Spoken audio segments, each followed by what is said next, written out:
Alright, now we are going to see the model of the eye, and in this model what we can see is that the eye is present in its orbit, the roof and the lateral wall are missing. So we can see the medial wall and the floor of the orbit. So the medial wall of the orbit has many different bones when we go interior to the orbital margin, but the bones that are present here are the frontal bone, which has the frontal sinuses, which are present between the inner and the outer tables.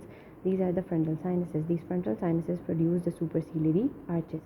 The lower point between the at the frontonasal suture, this is the nasion. Alright, this is the nasal bone. This is the frontal process of the maxilla. This is the maxillary bone, and this is the zygomatic bone. So this is the zygomatic maxillary suture. Alright, moving inwards, there is a suture here and then here. So this is going to be the ethmoid bone. Alright, if we look at the muscles now, we know that there are 6 muscles for the movement of the eyeball, and these are the 2 obliques and the 4 recti.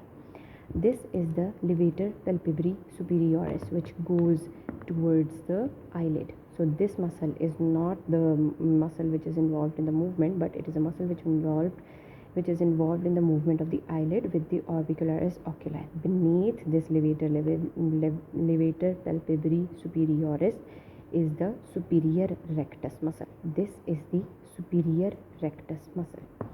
If we remove them, on the medial wall there is a muscle which goes interiorly, and then it forms a very sharp angle and goes towards the posterior part. The tendon of it goes towards the posterior part. This is the superior oblique muscle, and it passes through this trochlea. So this is the superior oblique muscle which is present on the superior part of the medial wall. It goes through a trochlea and goes behind the equator of the eyeball towards the posterolateral side. This muscle is going to be the medial rectus, which is going to move the eyeball medially. This is the inferior rectus muscle, and this is the lateral rectus muscle. This is the optic nerve. Alright, if we want to see the inferior oblique muscle, what we can see is that it forms a hammock.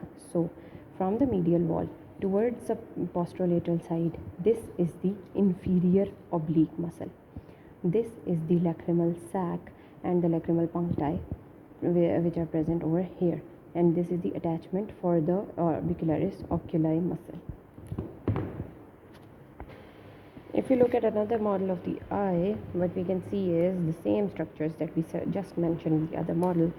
This is the frontal bone and the frontal sinus it contains between the 2 tables. This is the nasal bone, this is the frontal process of the maxilla, and this is the maxillary zygomatic bone with its zygomatico-facial nerve coming through it. Alright, if we look at the eyeball and the muscles, this is going to be the superior oblique. In this model, the levator palpebrae superioris is absent. So this is the superior rectus. This is the superior oblique muscle, which is making an angle through the trochlea. So this is the trochlea, and this is the superior oblique muscle going backwards and laterally. The tendon going backwards and laterally. This is the lateral rectus. This is the lacrimal gland, and here is the lacrimal sac. Alright, the nerve, this is the optic nerve. This one here is going to be the medial rectus muscle and the inferior rectus muscle. Anteriorly, this muscle making the hammock, this is the inferior oblique muscle, the inferior rectus and the inferior oblique muscle. If we go backwards, this is the optic nerve.